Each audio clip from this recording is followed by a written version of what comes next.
So, back in October, I was innocently browsing the internet when I came across an all too common problem.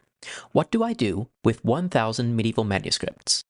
I had learned, you see, that the British Library website had released 1,000 full digitizations of manuscript books, all completely accessible online.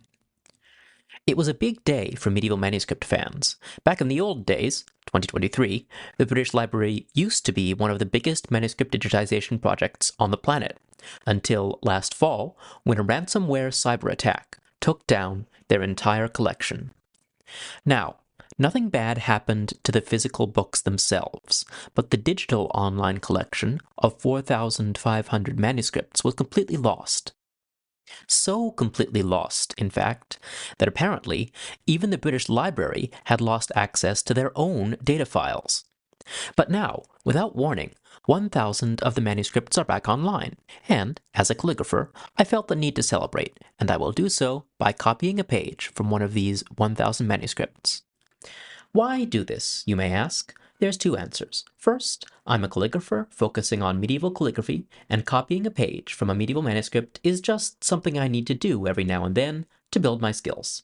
Second, I love the history of manuscripts and the people who made them, and one of the best ways I've found to get into that history is to learn by doing, to follow in the footsteps, or I guess hand steps, of the historical artisans, and do their work for myself. But where to start? 1,000 manuscripts is a lot, but we can narrow it down.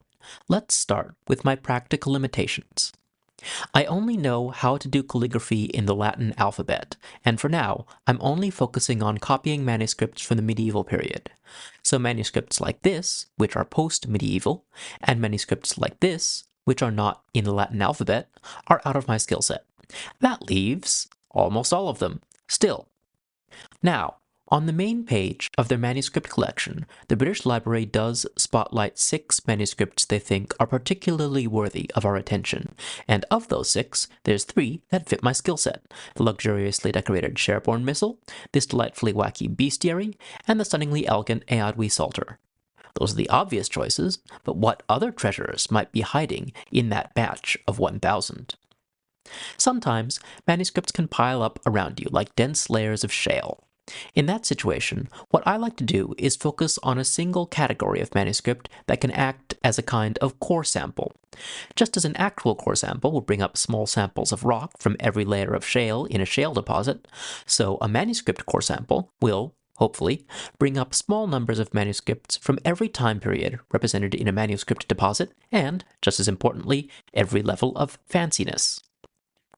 My usual core sample is the Psalter.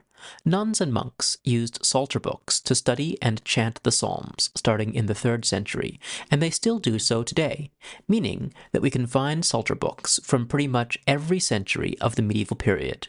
And not only every century, but every circumstance, too. Some Psalters are very fancily decorated, while others are very spare and practical.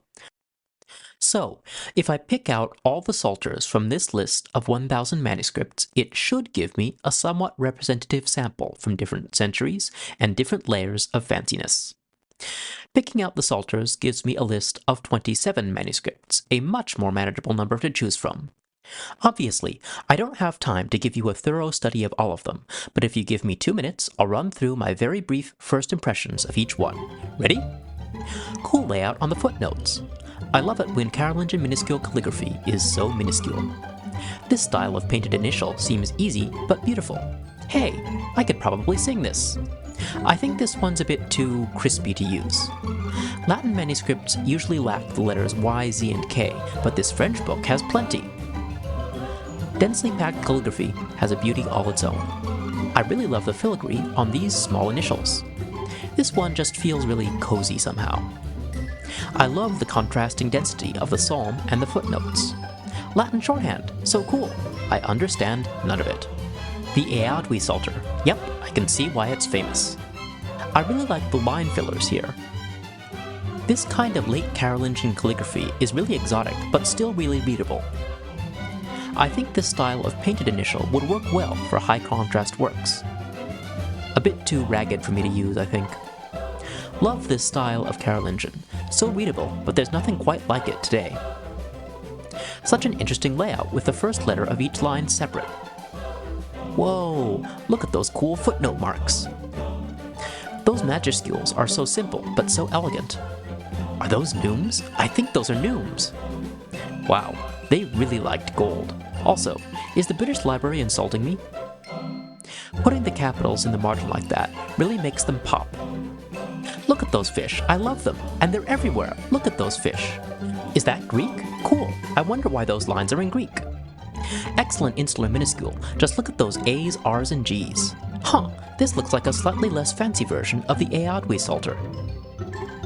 Phew. Okay, let's come up for air for a bit. Before deciding, I'll let my impressions sink in and see what floats to the top after a while. While we're on a breather, I want to acknowledge that in this case, my core sample theory didn't really hold up. My hope was that I'd get a distribution of manuscripts from across the medieval period, circa 9th to 15th century, but instead we got a lot of Psalters from the middle of that range, a few from the earlier part of that range, and only one from the later end. I'm not sure how much of that is due to an actual lack of Psalter manuscripts from the late medieval period, and how much is due to the British Library prioritizing certain historical periods when assembling this batch of 1,000 manuscripts. Presumably, there will be several more big releases before they get back to their former glory of 4,500 manuscripts online, so it's something I can watch for if I do more projects like this. Also, let me know in the comments if you want me to do more projects like this. After deciding, our next step will be determining the page size. The reason I need the page size is that I use it to find every other size. For example, the height of the text area is a certain fraction of the page height. The line height is a certain fraction of the text area height. The letter height is a certain fraction of the line height. The pen size is a certain fraction of the letter height, etc. It all starts with the page size. You may ask at this point, why I don't just pick an arbitrary page size and move on. After all, I have the image of the page and that has the proportions. Surely that's all you need to lay out the page on whatever paper is convenient. Do I really need the absolute height and width? One reason is simple. I'm trying to copy a page from a historical manuscript. That manuscript was a certain size, and I want my copy to be that same size. Historical accuracy. Another reason is that it's easier to write calligraphy in big sizes and more difficult to write it in small sizes. So, if I pick an arbitrary size that's too small, I'm making things unnecessarily hard on myself. Unacceptable. And if I pick an arbitrary size that's too big, I'm cheating and making things too easy. Also unacceptable. So, I need an accurate measurement. Then there's a third, more subtle reason. Letters behave differently at different sizes. Think of how differently sized water droplets move differently across a surface. Ink works the same way. Part of the way a calligraphy letter looks is purposeful, caused by the deliberate motion of the pen, but part of it is accidental, due to the way that liquid ink flows and clings and pools on the page, and the dynamics of that accidental part can change significantly with just a few millimeters in size. Of course, it's physics, and there are many factors, and it's chaotic, and I can't control for all of it, but I want to get as close as I can, and for that, we need accurate measurement. We need the page dimensions. Now, usually, a manuscript digitization will have a description that gives the dimensions of the page and, if we're lucky, the size of the text area on that page. You can find it here in the University of Pennsylvania's Bibliophilie project, and here in the French National Library's Gallica project. And you used to be able to find it here in the British Library's digitization project, but as you can see from this description that just says dummy, there is still some work to be done in that direction. It looks like the cyberattack took out not only the images of the manuscripts, but even the text files containing their histories and physical descriptions, and the British Library has yet to restore them. And, just as unfortunately, the British Library digitizations were set up in such a way that they were almost never archived by third-party sites such as the Internet Archive's Wayback Machine, so we can't even see what they looked like 2 years ago when the project was still intact.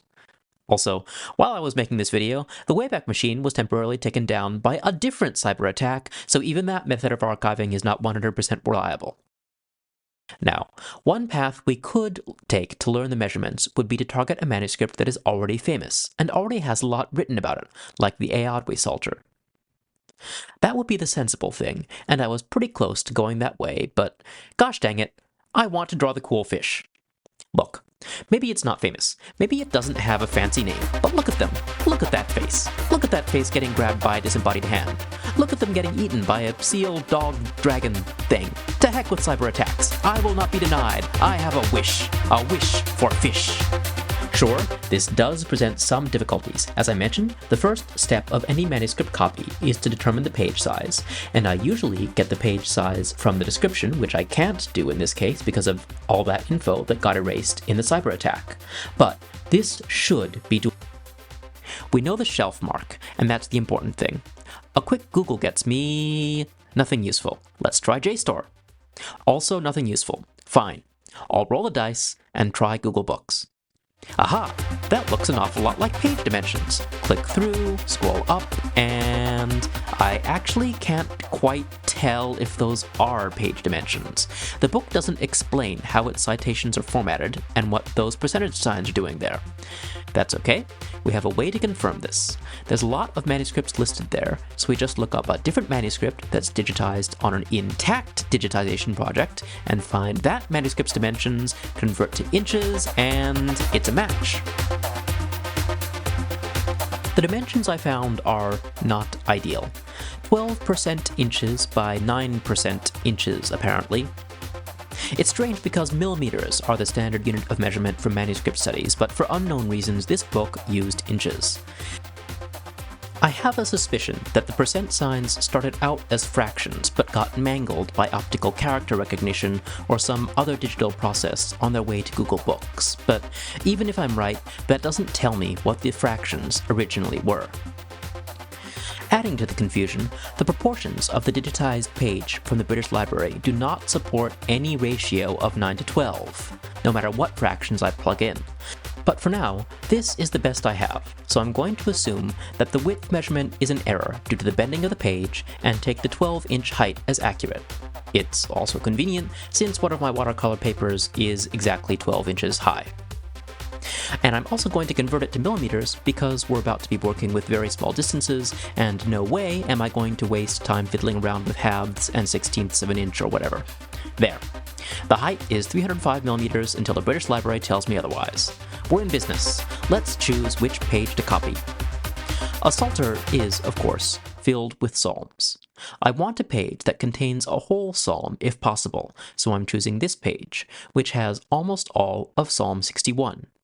Also, I like the look of this seal dog dragon thing. If I start at the top of the page, I should be able to fit the whole psalm on one page. The next step is to find the pixel to millimeter conversion. This is going to be a bit annoying because, unlike almost all their peers, the British Library doesn't allow you to download a high-res image of a single page. Technically, they don't support file downloading at all. Everything I'm doing is using screenshots grabbed from my web browser.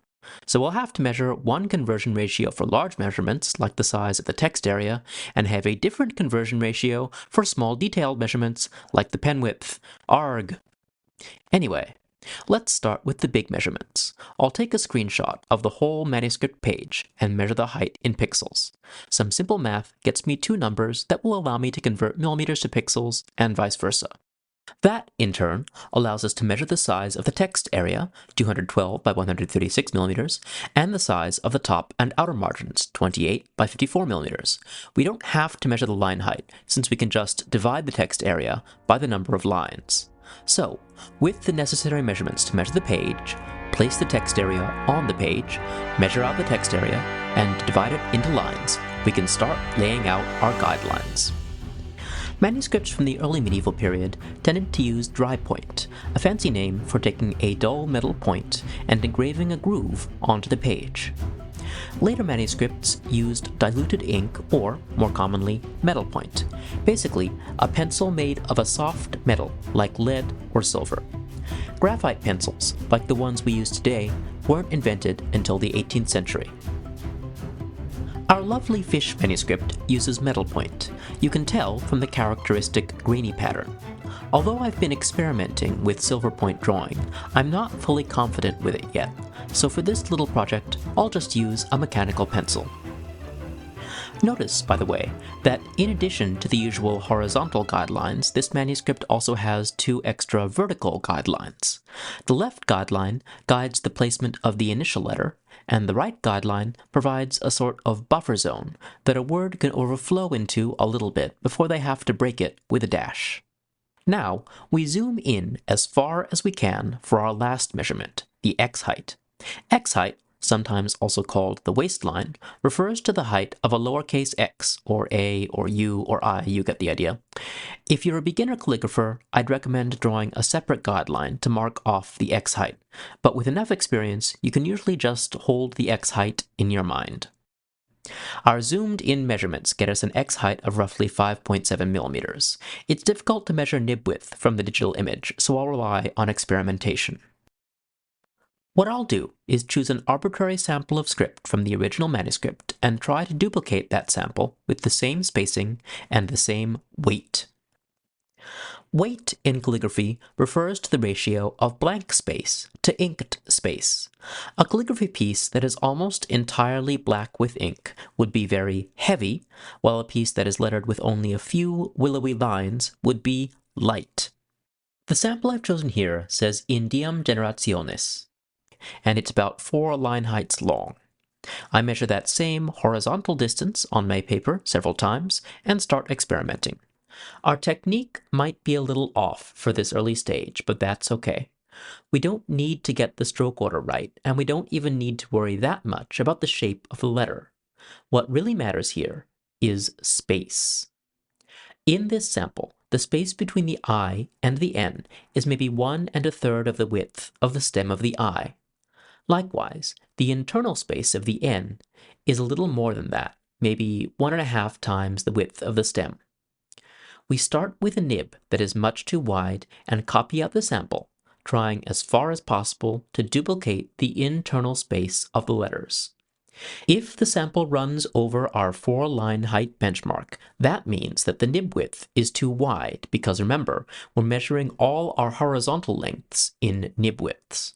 So, we trim down the nib a touch and copy it again, and again, and again, until our sample hits the benchmark exactly. This is where the quill pen really shows its advantage. A quill can be cut and recut on the fly to be exactly the size you need. Because I'm adjusting the quill by removing material, I'll start by deliberately overestimating the width of the nib and then trimming it down. The quill size I ended up with was about 1.1 millimeters, meaning the X height is 5 nib widths high, very common for this kind of script. Notice, by the way, that the letters don't sit exactly on the guideline, but hover slightly above it. This was essentially a universal practice for the entire medieval period, although modern calligraphers, in pursuit of exacting precision, are more likely than their medieval forebears to sit their letters exactly on the guideline. With our guidelines laid out and our nib correctly sized, the second step would be to start copying the body text. Then third, I would draw the tracery in faint outlines. Then fourth, put the gold in the gilded letters. Then fifth and last, paint the decoration. And we will get there, but before we start copying the script, we need to actually learn how to make the letters. And before we learn how to make the letters, we need to know which specific letters we are using in the final text. So our actual second step is to pick the text I eventually want to copy. My goal for this project is to first copy Psalm 61 in Latin, then again in English translation. Since my first language is modern English, I prefer my texts to be in modern English if possible, and this text, as you've probably guessed, is in Latin. Translation into English is no problem. This is a psalm, specifically Psalm 61, so I'm just going to pick a psalm translation that I like and copy that one. Now, the English psalm will use different letters than the Latin psalm. For example, the second word has a Y, and that letter doesn't appear at all in the Latin psalm. We need more letters than are in our current psalm, so now we come to the stage of the process I think of as the Alphabet Heist. Here's the plan. First, we case the joint and figure out how many scripts this piece actually uses. Second, the heist itself. It should be a quick job, in and out. We grab the letters we need from each script and stuff them in a file directory.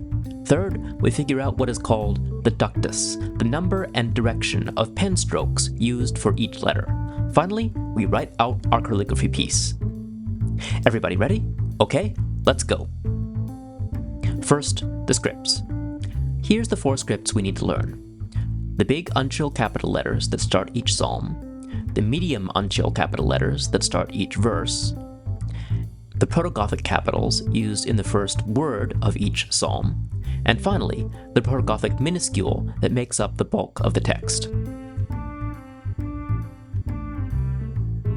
The huge uncial should be easy. We only need one of them. The English translation starts with an H, so we search the Psalter for a huge H, and there aren't any. That's okay.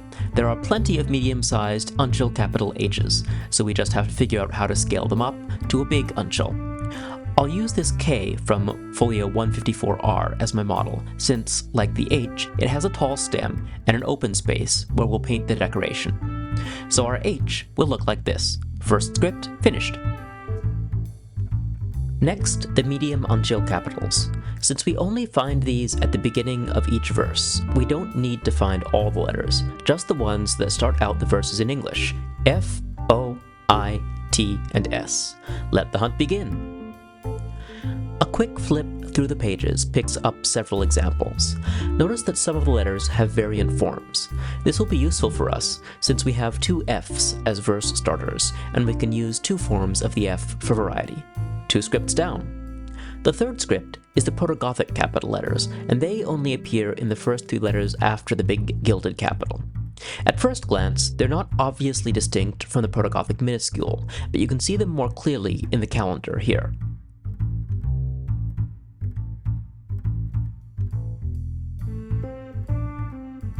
If I were doing a bigger piece, I would want to work out the full alphabet of Protogothic capitals, but since I'm only doing this one psalm, I won't bother. This manuscript only uses Protogothic capitals for the first 2 or 3 letters of each psalm, so I only need the EA for this psalm. There's already an A on folio 61V, and the E I can get from folio 29V. Okay, 3 scripts down. Now the real work begins. As I mentioned, English uses several letters that are either rare or non-existent in Latin. J didn't exist as a separate letter yet, and in medieval times it was just a variant of the letter I, which wasn't always used. The letters Y and K were only used in Greek loanwords such as Kyrie, synagogue, and calendar. The letter V was not yet distinct from U, and the letter W was a variation on U and was never used in Latin. Thankfully, the word synagogue does, in fact, appear in the Latin Psalter in Psalm 82 on folio 88V. This gets us a Y.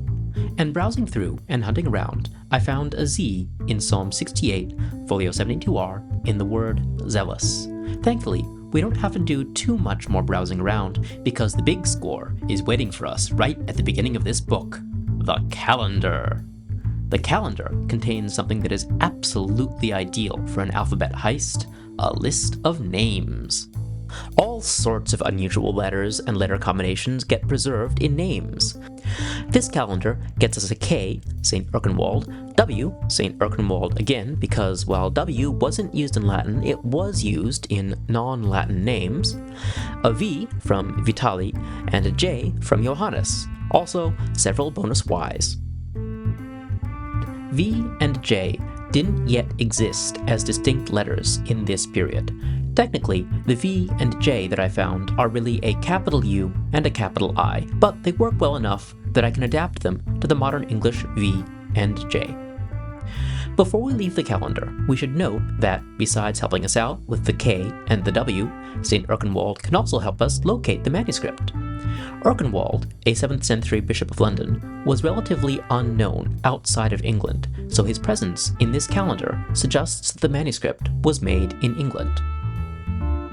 With those hard cases cracked, it's a simple matter to gather the rest of the alphabet, since they're all common enough in Latin. We just go through, take screenshots of every letter until we have the whole alphabet. We're almost done, but keep alert. The medieval alphabet is full of cunning snares and tripwires, and it will try to trip us up, if it can. Some letters will try to trick you by changing shape.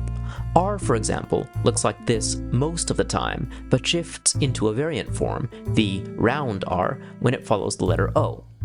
Similarly, S as we know it only exists at the end of the word. The rest of the time it shifts into a long S, which I'm not going to use from my English version since it looks so similar to an F. Speaking of F, notice that the F's crossbar blends into the letter next to it, joining the two letters together. The ear of the G does the same thing, as does the crossbar of the T. This is called a ligature, and is another thing to be wary of, since often the letters will change form depending on the ligature. T is a good example of this. Look at how it changes when it ligatures with the S and the C. Speaking of T, another source of variation is simply that medieval handwriting can be inconsistent. The crossbar of the T sometimes features this little tick at the beginning, and sometimes not. It seems to appear more when the T is at the beginning of the word, or when it doesn't ligature with the previous letter. But not always. Sometimes, when I examine inconsistencies like this, I discover that they aren't inconsistencies, but rules that weren't immediately obvious. However, I don't think this is one of those times. It really is an inconsistency. The shape of the T crossbar is inconsistent even within the same word. Same for the form of the T crossbar when it comes at the end of the word. It sometimes ends in this wedge shape, and sometimes simply bends down slightly. The biggest inconsistency I noticed was the top of the stem of B, D, H, K, and L. This is actually kind of exciting from a paleographic point of view, because we can see the alphabet in the process of transforming from Carolingian, which had club-shaped serifs for these letters, to Gothic, where the stems had this characteristic split top. And we can see that these Protogothic stems sometimes had a split top, sometimes had a club serif, and sometimes had this sort of hybrid, weird, horizontal crossover thingy. Again, I don't think this is a rule. There doesn't appear to be any contextual rule that the scribe is following. It's just inconsistent. Sometimes they wrote it more like Carolingian, sometimes they wrote it more like Gothic. Isn't that cool? It's like watching calligraphic evolution in progress. The final snare is scribal notation.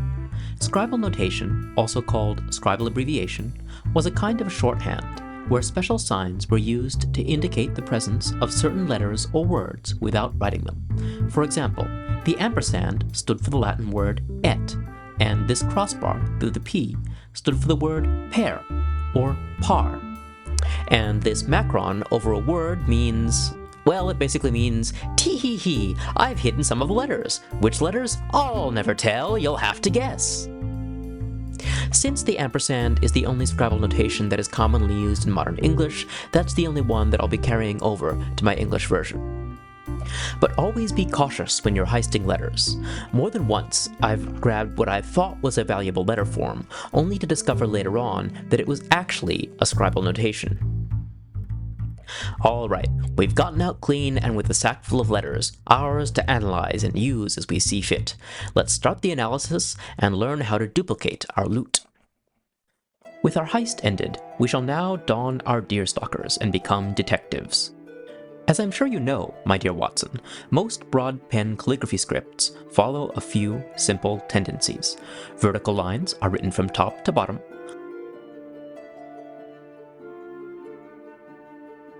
Horizontal lines are written from left to right. Circles are written in two halves, like so.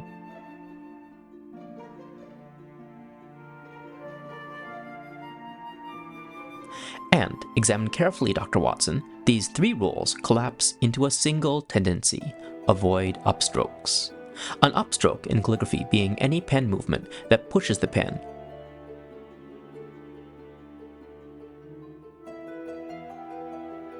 rather than pulling it.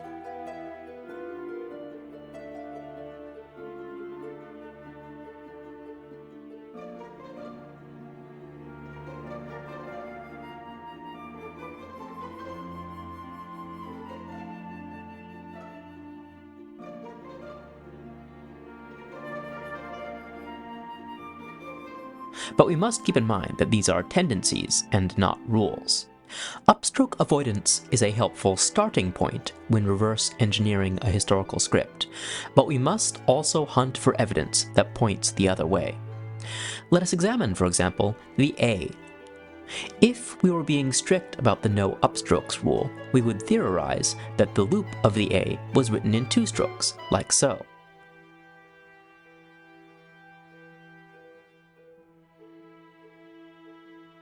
But it is a capital mistake to theorize before you have all the evidence, and our most valuable evidence, Dr. Watson, is error. If the loop was written in two strokes, we would expect to find instances where the two strokes failed to meet,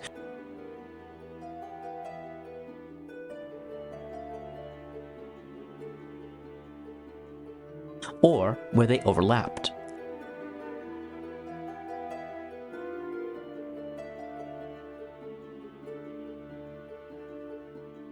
Finding none, we must conclude that the loop of the A was likely written in a single stroke, like so.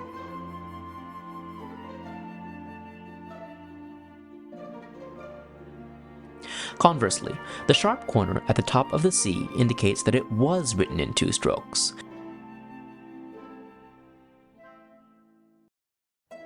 Same for the loop of the Q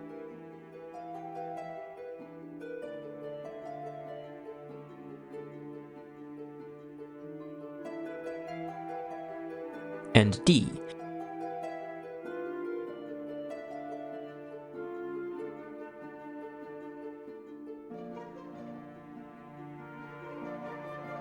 And in fact, in this D, it's very clear that the loop was done in two strokes.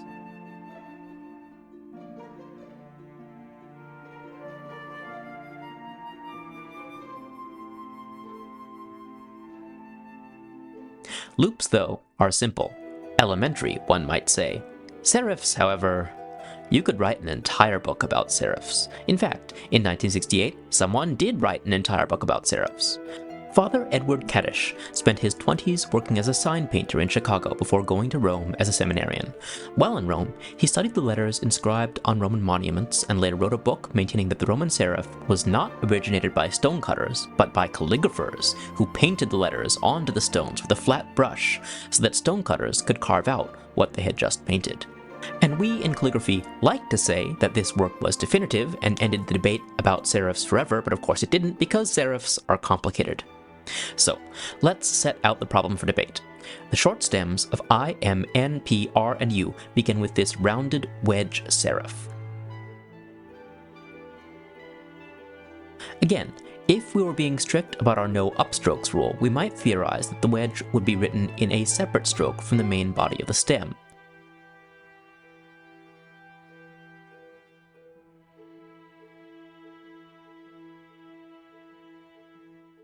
However, the roundness of the top part of the wedge, and, again, the lack of any conclusive disjunctions, suggest to me that it was written in a single looping stroke.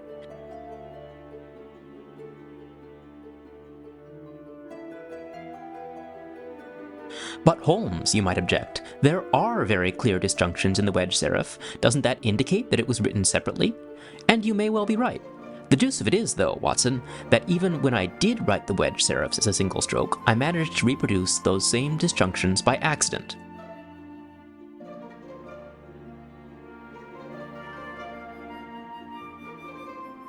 Then there's the even tougher problem of the split stems of B, D, H, K, and L. And how the puzzles multiply. Was the serif done as a sort of sharpened loop opening that led naturally into the stem?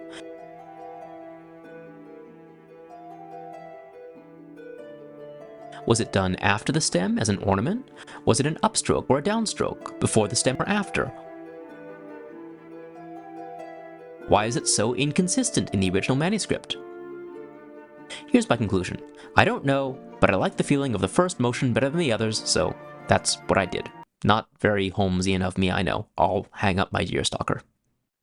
If I were to make a ductus for this script, it would probably look something like this. However, I hope it's obvious by now that the historical scribes showed considerable flexibility in their method and didn't think in terms of a single fixed ductus. And I think that we who study this script in the modern age should do the same.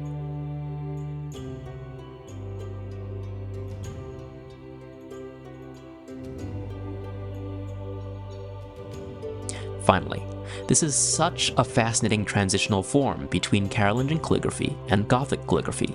The letters have less internal space than Carolingian, but more than Gothic. The feet of the stems sometimes end with a wedge, as in Carolingian, and sometimes with a tick, as in Gothic. The letters are sometimes curved smoothly, like their Carolingian ancestors, and sometimes bent sharply, like their Gothic descendants. It's just so clearly half one thing and half the other. Truly, the Archaeopteryx of calligraphy. Okay, we have our letters, and we have a working theory of how to make them. Let's go copy a psalm. We start with the Latin version. Here's the final roll call for my equipment: a quill pen, a mechanical pencil, iron gall ink, gouache, and you create 90-pound hot press watercolor paper. I won't sugarcoat it. The Latin version was a slog. I'm copying the medieval version letter for letter and scrutinizing each stroke to make sure it's exactly the same as the original. There's 3 basic things that I tried to keep in mind as I copied. Make sure I start the stroke at the correct height. Make sure to curve or angle the stroke to match the angle of the original stroke, and make sure to start the next stroke at the correct distance from the previous stroke. Then do that over and over until I'm at the end of the page. As a way of visualizing the process, I found it helpful to think of the internal negative space between strokes as a solid block. Then I try to trace around the edges of that block with my pen. A stroke-for-stroke copy is always nail-biter, because if I get the spacing wrong, I can end up with lines that are radically longer or radically shorter than the original. It turned out pretty okay this time, but if you're doing a similar project, just prepare yourself emotionally to scrap the whole thing and start over a few times. Unfortunately, there's no special method I've found to make it easier. You just have to pay really close attention to the spacing. And, like most things, it gets easier with practice. There's some letters here that aren't laborious, the painted uncial capitals that begin each verse of the psalm. These are comparatively easy to learn, since there's no stroke order or anything. You just draw the outlines with a pencil and paint them in later. For now, I'm leaving them as pencil outlines. But now that we're done with the calligraphy body text, it's time to move on to the next stage. Manuscript illumination almost always follows the same order of operations. First, rule out the guidelines. Second, write the body text on the guidelines in black ink, leaving blank spaces for the illustrations and illuminated letters. Third, draw the tracery. Tracery refers to the outlines of the illuminated letters and illustrations. Fourth, lay down the gold leaf, if any. And fifth, paint the decoration into the tracery. Tracery uses the same tools as the guidelines. In medieval times, this meant dry point, diluted ink, or metal point. As I said, in this project, I'm making it a bit easier on myself and using a nice erasable graphite pencil. Similarly, the original manuscript uses gold leaf, but since I'm just doing a quick project for fun, I will instead be using gold-colored gouache paint. This paint is a modern invention and is made with mica or other gold-colored pigments. Cheaper than gold and almost as shiny. This was not an option for medieval scribes who had to use actual gold to make the page shine. As we lay out the tracery for what would have been the gold leaf, though, it seems like a good time to take stock of the absolutely astonishing amount of gold leaf used in the original book. Let's go back to our lightning-fast review of the 27 Psalters from earlier. In that group, there were 4 that stand out to me as having a certain family resemblance to the Lansdowne MS-420 Psalter that I'm copying now. All of them are luxurious in their own way, but none of them, I think, are quite as ostentatious as Lansdowne MS-420. So, let's pay a visit to the Psalter family reunion and see how the cousins compare. Arundel MS-230 is clearly a close cousin to our dear Fishy Psalter, but they're a practical cousin, the one that got a nice tenured position at a university and wears tweed jackets with elbow patches. They drove to the reunion in a Volvo minivan. You can see that the script style and layout is very similar to Lansdowne MS-420. Protogothic script, a new line for every verse, and that vertical column for the initials of each verse. However, the initial letters are much less fancy. The big majuscules at the beginning of the psalms are decorated only with abstract patterns, and the small majuscules are painted, yes, but not decorated. All of the decoration is in paint. There is no gold here. Possibly most revealing is the vernacular French gloss written over the Latin. This was a book meant for study, not display. Ad MS 38819 is the cousin that went to the city, got a good professional job, and did well for themselves. Well, but not amazing. They probably came to the family reunion in a Prius. Again, we see a close family resemblance in script, style, and layout, and also in painted line fillers. And for the first time, the initials that start each psalm are gilded, but the line fillers are fairly simple helix patterns, and the initials at the start of each verse are, like the previous example, painted but undecorated. Arundel MS 157 seems like the cool cousin who thinks it's gauche to talk about their job, but mentions offhand that they spent a little time dabbling in tech. I expect they drove a Tesla to the family reunion, and they make sure to mention that they could have bought that Lamborghini, but it just wasn't a good fit for their lifestyle, you know? Once again, we see the family style. Protogothic script, a new line for every verse, and that vertical column for the initials of each verse.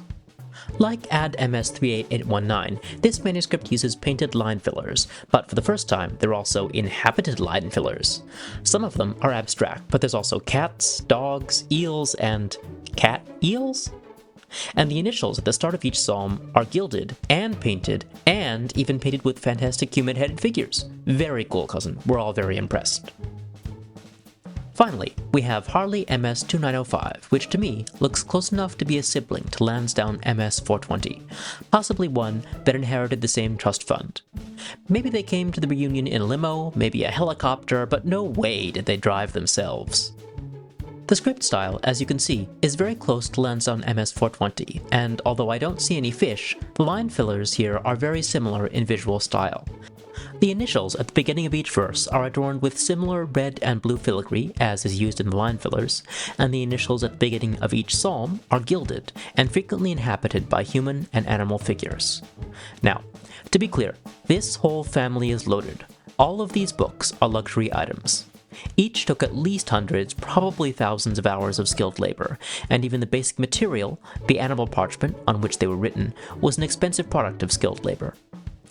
Just the fact that every single one of these psalters have line breaks at the end of each verse indicates that they are all very high-status books. If you plan to leave a lot of blank lines, then you plan to use a lot of parchment. However, none of them quite match the sheer glitz of our dear Fishy Psalter, Lansdowne MS 420. Look at it. It's not just the line fillers, it's not just the figural painting, it's not just the gilded letters at the beginning of every psalm. Every single initial letter of every single verse for the entire 300-page Psalter is both gilded and decorated in paint and filigree.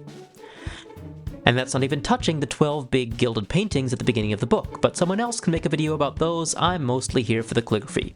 Okay, the calligraphy and the fish. But let's not get ahead of ourselves. We'll have fish soon. I promise we'll have fish soon. But a couple more notes on the tracery and outlines before we move on to the painting proper. To make sure the composition of the seal dog dragon thing is balanced, I found it helpful to start out by drawing this U-shaped negative space in the middle, and draw everything else from there. After the tracery, I painted the black ink outlines around the gold and in the big illustration.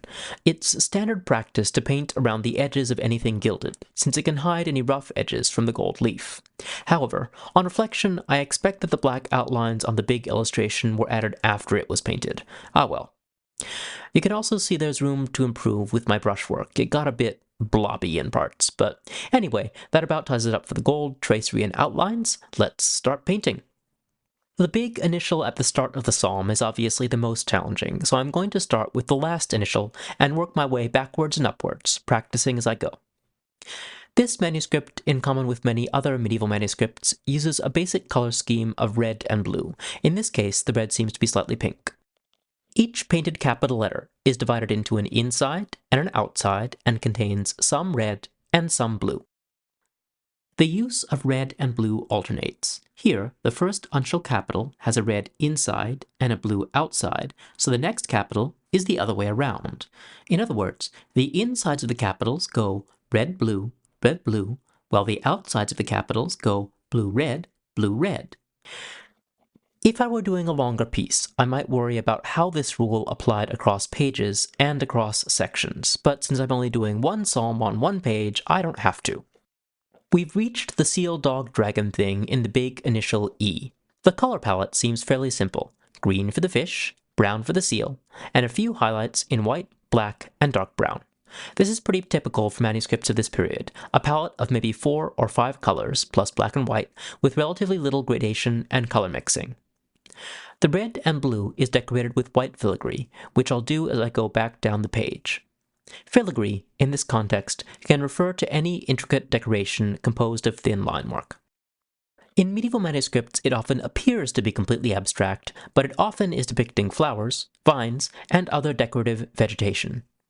This white and blue pattern, for example, might appear to be random, but I'm pretty sure it's actually a very abstracted drawing of an acanthus leaf. In this case, the main filigree motifs are these hairy worm-shaped things, and I could be seeing patterns where none exist, but could these be caterpillars? More specifically, could these be bait? That question brings us to our fishy line fillers. The fish, of course, is fish-themed, but even the more abstract ones seem a bit fishy. Both the spiral pattern and this pattern of ridged flares could be pure abstractions, but looking at the way they're combined with fish on other pages, I expect they're actually meant to be waves. There. Fittingly filled with fish, we are finished with the Latin manuscript. Now, let's apply what we've learned and move on to the English page. The English page is an original creation rather than a copy of a pre-existing text. I had pretty much learned the script by heart by this point, so it was much easier than the Latin copy. Rather than sweating bullets every second about whether I was duplicating the original exactly, I could trust my instincts and just write. For this project, I'm retaining the original punctuation, which is different than modern punctuation, although not entirely unrecognizable. Psalm verses are customarily divided into 2 halves because of how monastic choirs chanted them, and still do today. When they first entered the monastery, young nuns and monks learned a collection of simple tunes called psalm tones that they could use to chant the psalms. Each tone consisted of an invocation to start the psalm, a mediation, which they sang at the end of the first half of the line, and an ending, which they sang at the end of the second half of the line. In addition, monastic choirs often, though not always, stood in 2 stalls facing each other. One stall would sing the first half of the line, and the other half the second. This practice is called antiphonal psalmody. In this manuscript, the mediation is marked with a sort of upside-down semicolon, and the ending with a colon. This is similar to how psalms are still notated today. Modern psalms intended for chanting still mark the mediation with a colon. The only other punctuation in the original manuscript is a hyphen, used to break a word in verse 7. You'll notice that I made a copy error in the 6th verse. Here, I erase it using a sand eraser, basically a bunch of sand suspended in eraser gum. Medieval scribes used a very similar tool, crushed glass baked into a cake of flour. The idea of both tools is the same, to sand away the surface of the paper, or, in medieval times, the parchment, and leave a rough but blank writing surface. Oddly, the original scribe also made an error in a different place in verse 6, and you can still see where they erased and corrected it. I know just how you feel, long-dead medieval scribe. I know just how you feel. With the body text done, I'll move on to the tracery. Since variety is the spice of life, and since the H is shaped differently from the E, I'm going to pick a different seal dog dragon thing to inhabit this initial, this one from a few folios later. Once again, the negative space formed by the curve of the seal dog dragon's head makes the best starting point in order to keep the composition intact. With the tracery done, it's the same order of operations as before. First the gold, then the black outline, then the solid colors, and finally the white filigree and the fine details on the creature. Oh, and of course, we can't forget the fish filigree. I think I've done a better job this time of capturing the fish's distinctive facial expression. The secret is to make sure the mouth starts out thin at the front and then widens slightly in a very long teardrop shape. The eye is round and sits slightly in front of the corner of the mouth, with the pupil facing forward. Oh, And there's one more touch I want to add to this page, just to make it a bit special. This big diagonal fish that hangs out in the margin. Now, there's a good reason that the big diagonal fish doesn't show up on the Latin page. You see, the Latin page I chose was a right-hand page. The big diagonal fish appear only on the verso, or left-hand page, because of the way the margins work. The diagonal fish attaches to the gilded initials on the left side of the page and extends down and to the left. There isn't space to do that on the recto, or right-hand page, because on the right-hand page, that's the thinner inner margin. However, since I laid out my English page as a left-hand page, my left margin has plenty of space for fish. You may well ask why someone would put a painted fish in the margin of Psalm 61, which doesn't mention fish at all. I can tell you my answer, which is that I wanted to copy a psalm, and I wanted to decorate it, and I think this fish makes a good decoration. But if you want to know why the medieval scribe put a fish in the margin, well, that is a much more interesting question. Quick warning that the next section will have brief mentions and stylized medieval depictions of animal vomit, so if that's not something you want on your YouTube right now, please use the chapters or skip to the timecode on the screen. Why are there so many fish in this book?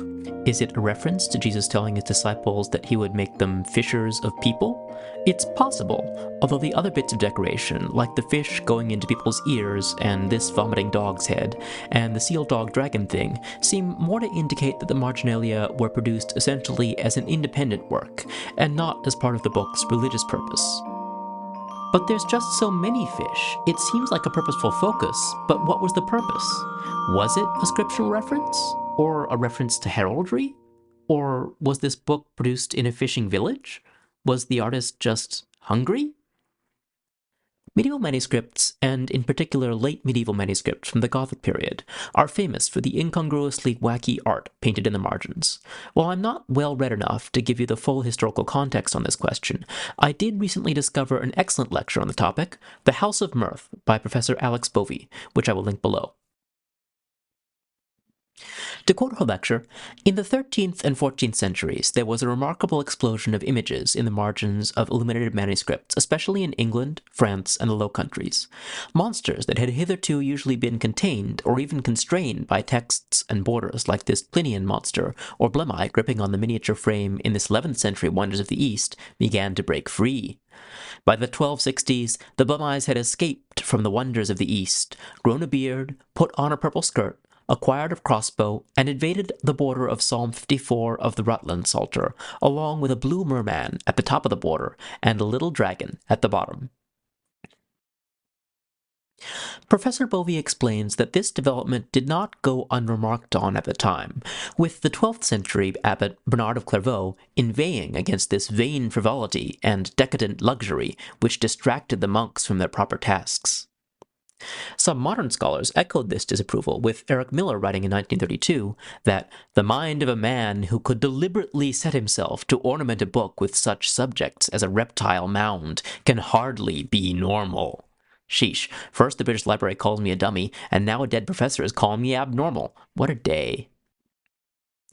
Now, not everyone in the medieval church or in modern academia was so dismissive of manuscript frivolity.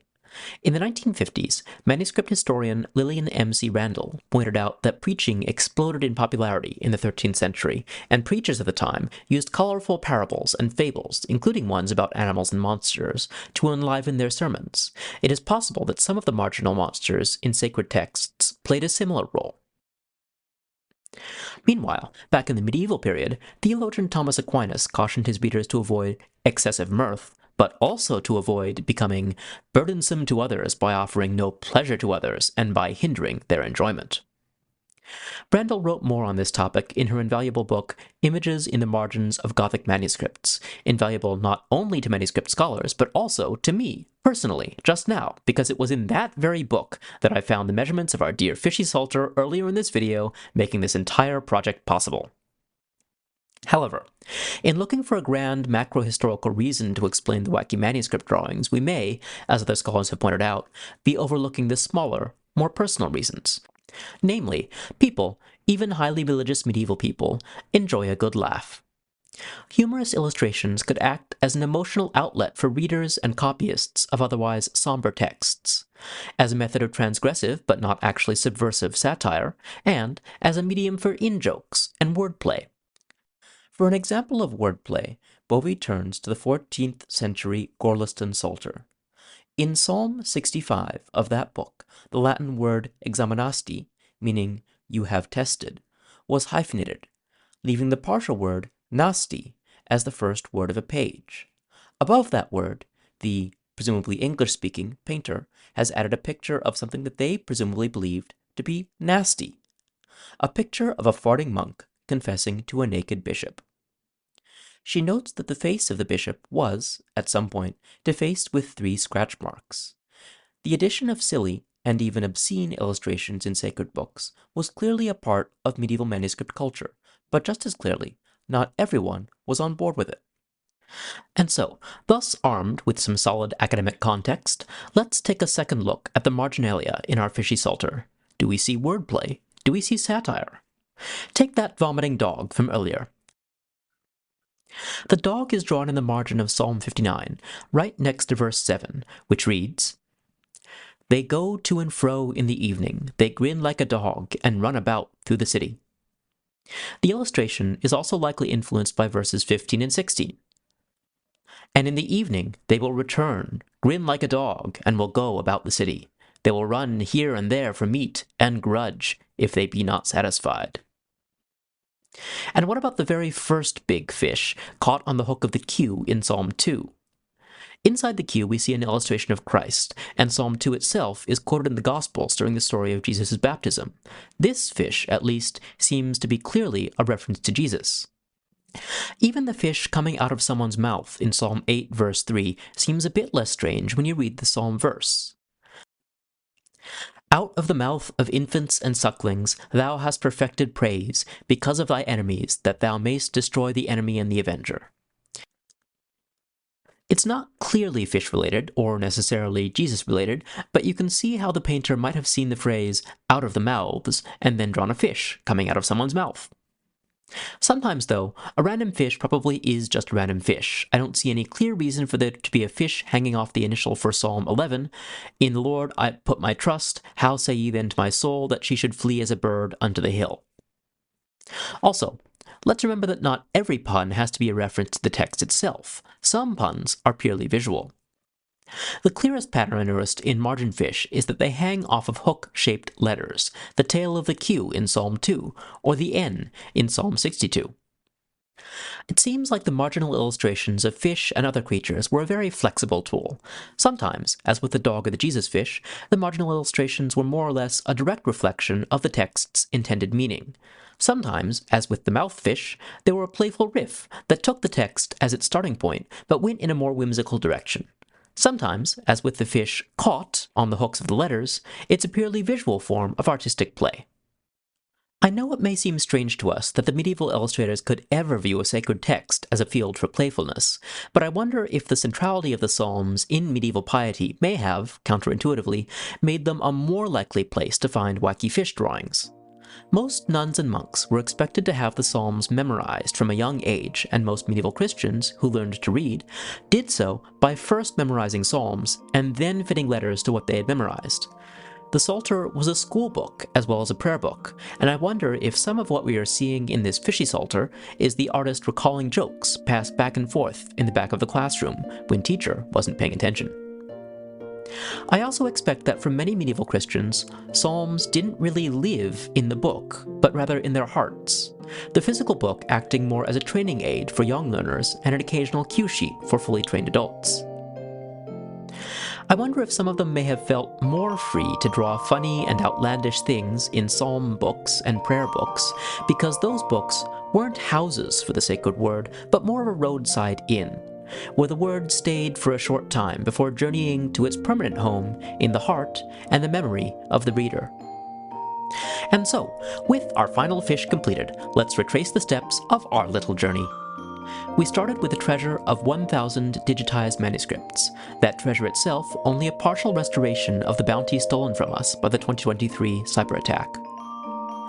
Daunted by the variety of riches on offer, we sifted out 27 Psalters, picked out one Psalter in particular due to its fishy charm, dived deep into the archives to find its length and breadth, copied it in Latin, copied it in English, and learned a little bit about the surprisingly complex world of medieval fish drawings.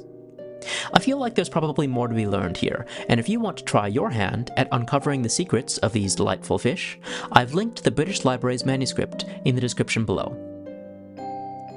And thank you for accompanying me on this little journey through the 1,000 manuscripts.